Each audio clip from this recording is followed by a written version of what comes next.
Take up the item without, what? We will take up the item without reference to file, House Resolution 97. Clerk will read. House Resolution 97 by Assemblymember Frazier and others relative to high-speed rail. Mr. Frazier, you are recognized. Thank you, Madam Speaker. Members, today I present H.R. 97, related to the administration's high-speed rail business plan. H.R. 97 directs the High-Speed Rail Authority to hold off on entering into major contracts until the legislature can weigh in through the appropriation of bond funds. The authority states in its draft business plan that it plans to enter into 2 major contracts this fall. Once signed, these contracts will preclude any discussion for any alternative project on a direction the authority goes. Essentially, once these contracts are let, the legislature will be on the hook for 15 sessions going down the road and left out of the conversation entirely. But we will still be asked to pay for it. I personally have lost all confidence in this group to develop and deliver what they promised. Every business plan has been more costly and less scope offered. From inconsistent cost estimates to impossible project schedules, they provide fictional ridership expectation and exaggerated benefits. They've experienced nearly $1.5 billion in change orders. And who has benefited? Not the state of California, but billions of dollars have been spent on consultants. The way this project has been managed is embarrassing, to say the least. And now they want to force us to double down by awarding contracts before we, the legislature, appropriate the funds for them. This is simply unacceptable. Regardless of how you feel about high-speed rail, this resolution makes it clear that the Assembly will not be supportive of any department trying to use these tactics. I respectfully ask for your aye vote. Thank you, Mr. Frazier. Mr. Fung, you are recognized. Thank you, Mr. Speaker. I rise today as a co-author of House Resolution 97. Members, we face a crucial juncture with high-speed rail. Should the High-Speed Rail Authority sign these multi-billion-dollar construction contracts without first allowing the legislature to approve its funding, we will essentially have our hands tied. We must not permit unelected bureaucrats to make this decision. It is our responsibility to be stewards of taxpayer dollars because it is not our money.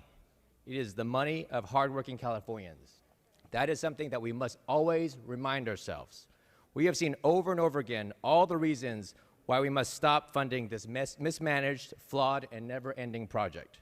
We should have halted this project a long time ago, but it is even more glaring in light of our massive budget deficit and the threat of cuts to education and healthcare programs.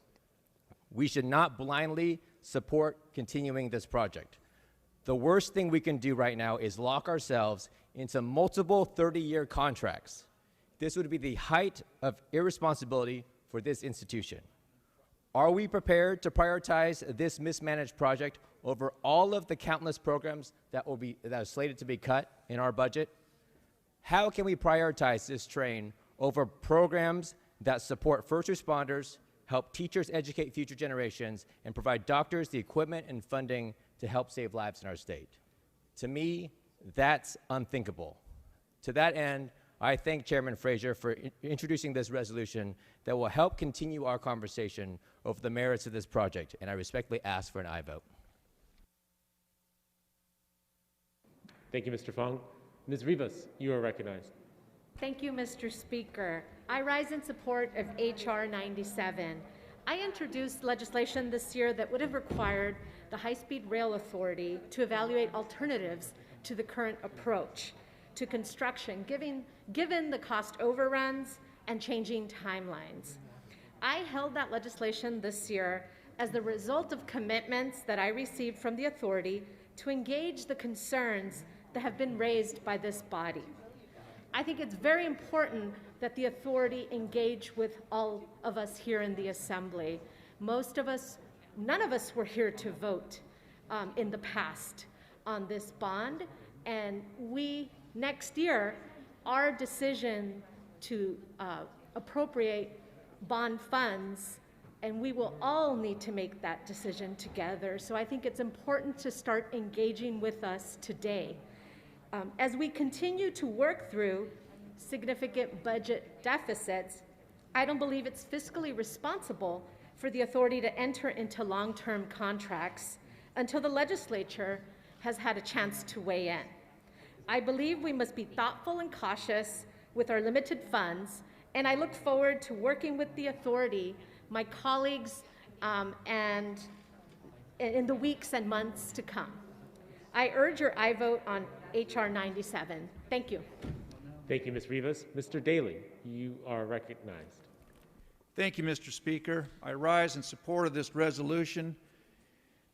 The high-speed rail system we have before us today is immensely different from what was promised to voters 12 years ago. A system that promised to bring benefits to various regions by connecting Southern California population hubs to those in Northern California has fallen dramatically and sadly short. Colleagues, this resolution is an important step towards gaining back our ability to provide input before key decisions are made about the future of this project. We owe it to the residents of our state to provide appropriate legislative oversight and thoughtful consideration over project alternatives so that eventually all Californians may see the benefits from high-speed rail. I respectfully request your aye vote. Thank you, Mr. Daly. Ms. Bauer-Cahan, you are recognized. I rise as a proud co-author of this resolution and to thank the author for bringing it before us. The draft High-Speed Rail Authority business plan requires this body to appropriate billions of dollars to this project. They require this at a time when we are debating cuts to education, healthcare, senior services, and other things that none of us want to touch. Meanwhile, the High-Speed Rail Authority has continued to balloon costs while at the same time limiting the scope of the project. The draft business plan lacks details and, more importantly, lacks oversight to fulfill its obligations to connect our state in an economically and environmentally meaningful way. There are many questions yet to be answered in this business plan. These questions are as broad as how many riders will this train have and how much will it cost to those riders? I am absolutely an advocate for clean and reliable transportation, and I am a huge believer in clean rail projects that extend economic benefits to all corners of the state. But we need to have a clear and thoughtful plan to connect the Central Valley to our urban job centers and bring significant economic development to those areas. This current plan doesn't adequately address any of these issues, and it isn't being executed in a way that is meaningful and is true to what the voters asked us to do. Most importantly, the Californians don't trust this project, and we should not continue to operate it the way it is going. And for those reasons, I ask for your aye vote. Thank you, Ms. Bauer-Cahan. Assemblymember Friedman, you are recognized. Thank you, Mr. Speaker and members. I'd like to take a moment just for us to acknowledge what a unique moment this is in the legislature, a moment when both Democrat and Republican members, when members from Southern California and from Northern California, when members who are supportive of the high-speed rail project and members that are opposed to the high-speed rail project are united right now in asking for one thing, which is that this legislature be given the opportunity to exercise its responsibility as a body to have oversight over what is the largest infrastructure project in the history of California. Not just that we are asking for that, but that we are demanding that through this resolution, that we fulfill our duty to represent the voices of each of our communities and their needs and desires and hopes for this project, that we take a moment to demand that a public agency listen to our concerns and address them fully and comprehensively, that we now take a pause to look at this project, which started so many years ago, to say, are we moving forward with it in the most responsible manner? Have we considered what has changed in our state and what's changed with regard to the financing of this project to make sure that every dollar that's spent is spent in the best possible way that we are looking at all alternatives moving forward and incorporating that into this project. Members, make no mistake, I remain a supporter of the high-speed rail project, but I have grave concerns about how this project is being rolled out in this state. I have grave concerns that we are going to create a stranded asset in the middle of the state that doesn't fulfill its promise to the entire state of California, much less to the very communities that that train is passing through. We have promised the Central Valley economic opportunities for their acceptance of this project. They will not have that if this project is not completed into our population centers in the Bay Area and in the Los Angeles region. If this project remains one that only goes from outside of Bakersfield to Merced, that valley is not going to get what they have been promised in terms of economic opportunities or cleaner air or reliable and good public transportation throughout their region. I'm very concerned that if we continue the path of this project, it will never be completed. And I say that as someone who supports the project and wants to see it done in my lifetime. So with that, I urge you to have an aye vote on H.R. 97 so that we can make sure that we deliver the promise to all of California. Thank you, Ms. Friedman. Mr. Kiley, you are recognized in the rear of the chamber.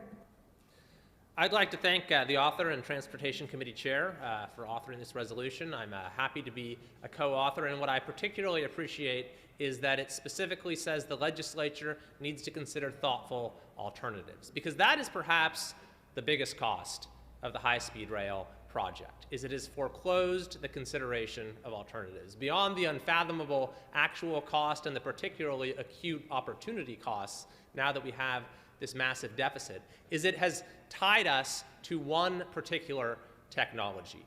I happen to think that the future of transportation is a very exciting one. I mean, just looking at a couple of the alternatives that are out there, you have privately funded Hyperloop companies that have raised hundreds of millions of dollars. You have jurisdictions that are starting to adapt their cities and their roads and their highways to the mass adoption of autonomous vehicles. But we haven't really been doing that work because so much of our attention financially and politically has been on trying to keep moving the high-speed rail project forward. So I encourage an aye vote, and I think we should start thinking about how we can help usher in that future of transportation, how we could allow Californians to have the best version of tomorrow's technology instead of the worst version of yesterday's. Thank you, Mr. Kiley. Mr.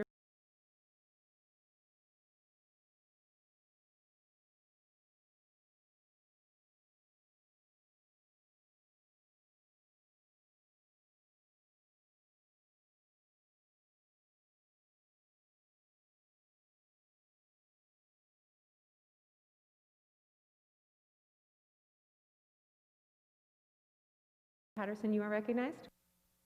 Thank you, Madam Speaker. Members, wow. we together have come a long way.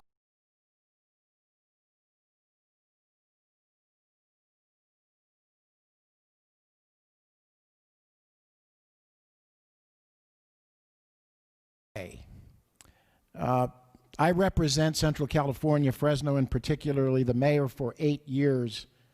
We have been ripped up and we have been ripped off.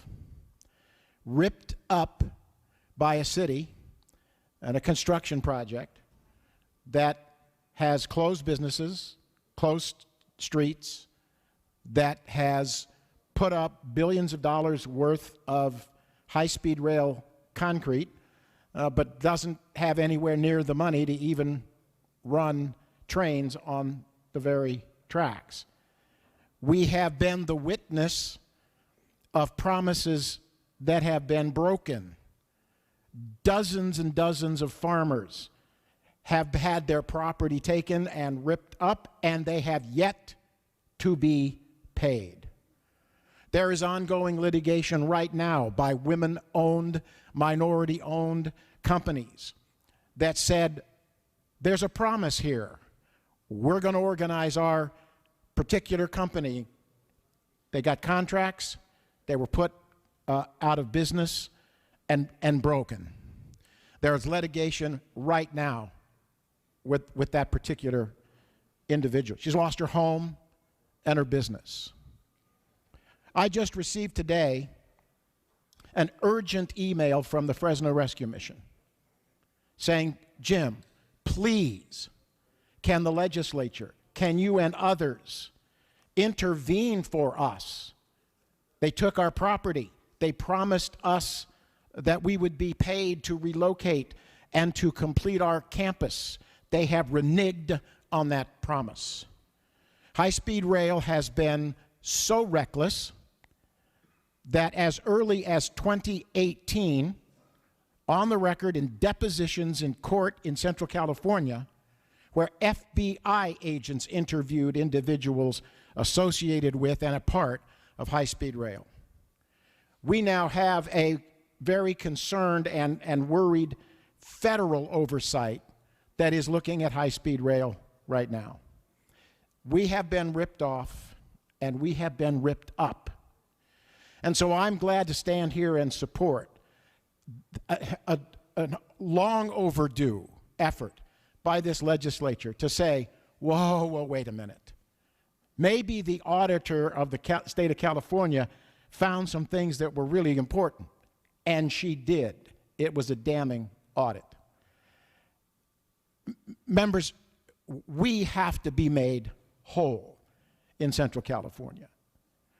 To have a rump railroad between Bakersfield and maybe Madera or Merced that may or may not have high-speed trains on it is not what we were promised.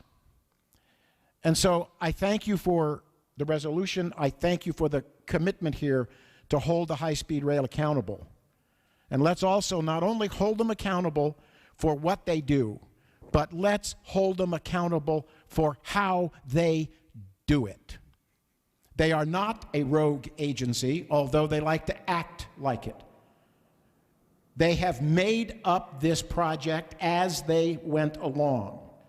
Every iteration of their business plan has been essentially a bunch of promises, and the next business plan you see is another turn, another curve, another change, a different approach to it.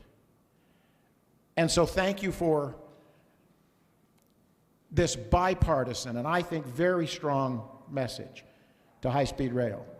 You do us a favor in Central California, and maybe you help to put our city back together again and to get those people who have been promised payments for their property, their businesses, to be paid. It is the just and right thing to do, and I appreciate the strong bipartisan support here for this resolution. I think it is important for the state, but it is also important for Central California. We need to be healed up. We need to be made whole, and there has to be something of value here when all is said and done. Thank you. Thank you, Mr. Patterson. Mr. McCarty, you are recognized in the rear of the chamber. Thank you, Madam Speaker. I join the chorus in supporting this House resolution as a co-author, but as a voice. And there are diverse voices speaking about this for obvious reasons. One is it's important to have the co-equal branch of government engaging in such an important investment, as my colleague from Los Angeles said, the most expensive public works project in California. This is something that will be locked in for 30 years if we don't make sure we do it right, and that impacts all kinds of investments down the road for transportation. You know, I have a very rarely utilized red button on my desk, and I look forward next year to saying no on locking us in on this project. There are many reasons why it doesn't pencil out, it doesn't work logistically across Central California, but the big one I want to focus is on the opportunity cost of real commuter passenger rail projects that make sense. Here in Sacramento, in my district, between here and the Bay Area, we have the Capitol Corridor line, which many of you have taken. Some of you get back and forth from your districts on that. That's the fastest growing passenger rail line in the country through Amtrak. There are $2 to $3 billion which of improvements which could double the capacity, double the opportunity to link these two economies in Northern California. But if we put all our money into this failed project in the high-speed rail plan, we're not going to have those opportunities. Not to mention other rail lines up and down the Central Valley. Not to mention the Metrolink line in Southern California. Not to mention Caltrain between San Francisco and the peninsula in the Bay Area. So there are major consequences, and this is the reason why we should get behind and support HR 97. Thank you. Thank you, Mr. McCarty. Mr. Obernolte, you are recognized. Excuse me. Thank you, Madam Speaker. I rise in strong support of H.R. 97, and I'm very proud to be a co-author of this resolution. I think it is extremely appropriate that the legislature step in here and take over our historic role of being a separate and co-equal branch of government. We have let the executive branch run this program essentially since its inception, and I think it's clear that the time has come for us to step up and exercise some fiscal oversight over what the High-Speed Rail Authority is doing. It's very clear to me that for the last few years, the business plan of the High-Speed Rail Authority has proven that it will not fulfill the terms of Proposition 1A, which the voters approved to start the funding for this program. So I think it's appropriate that we take this pause and that we direct the authority to cease acquisition of train sets, to seek acquisition of property until we have had a chance to examine the plan of the authority and the long-term prospects for this project moving forward. And I also want to point out, as Vice Chair of the Budget Committee, that we have a serious problem with greenhouse gas reduction funding right now. Our cap and trade auction revenue has not been as expected because of the coronavirus crisis. We have a lot of very deserving programs that are going to go without funding this year. And yet, 25% of those GGRF funds are appropriated continuously to the High-Speed Rail Authority. I think we should take this opportunity to decide whether or not that's an appropriate allocation of funding and whether or not there are more deserving programs to fund. So I want to thank you for the author for bringing this resolution forward. I'm proud to be a co-author, and I urge an aye vote. Thank you, Mr. Obernolte. Mr. Speaker, you are recognized in the rear of the chamber.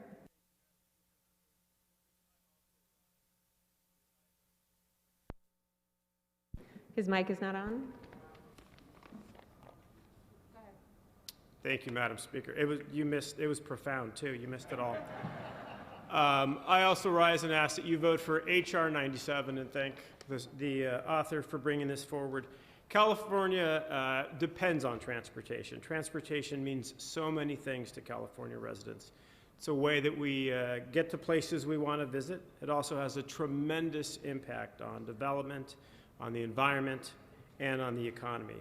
And that's why it's right that we get high-speed rail right. We need to effectively spend our money on places that a large proportion of Californians need to go, on a system that will get us there quickly and that will have minimal impact on the environment, on a system that directs jobs towards the Central Valley in a way that will become sustaining and will allow for affordable housing development that we know this state needs. This is unlikely to happen if we follow through with the current plan. It is an unelected body which has taken little input from us, obliging us to vote for dollars that will continue to dog us for the next 30 years. That includes dollars for a maintenance contract for a system that doesn't exist and that may never exist. This vote today asks the High-Speed Rail Authority to slow down and consult with us and with the people of California. I respectfully ask for your aye vote for H.R. 97. Thank you, Mr. Speaker. Seeing and hearing no further debate on the matter, Mr. Frazier, would you like to close? Please, Madam Speaker. Colleagues, as you know, I was a contractor for over 25 years and in the construction industry for over 35. I've toured this project several times in the Valley with my staff and other colleagues here in the legislature. When I went down there, I saw things that looked abnormal. I saw things that looked the same as when the last time I was there. I am a proponent of this project. I am not for shutting down this project. For 6 years now, I've been the chair of transportation and asked to be an equal partner with high-speed rail for the good or for the bad, so that we can work together through solutions for what they're trying to accomplish.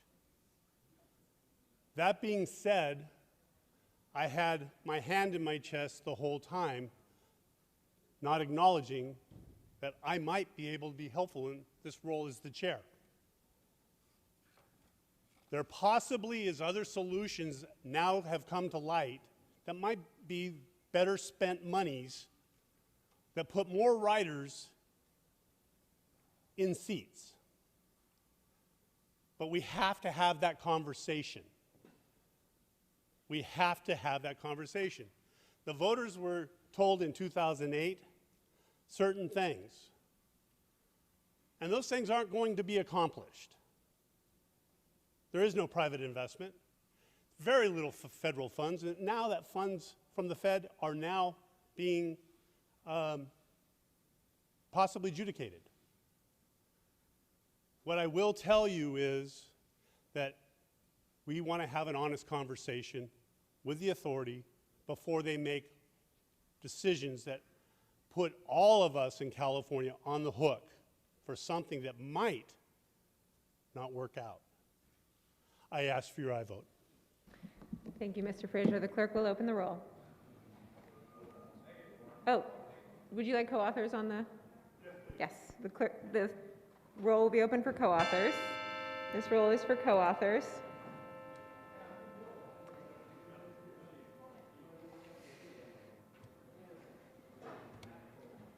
This vote is for co-authors. All members vote who desire to vote.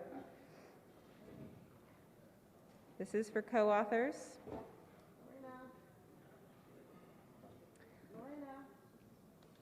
This is for co-authors.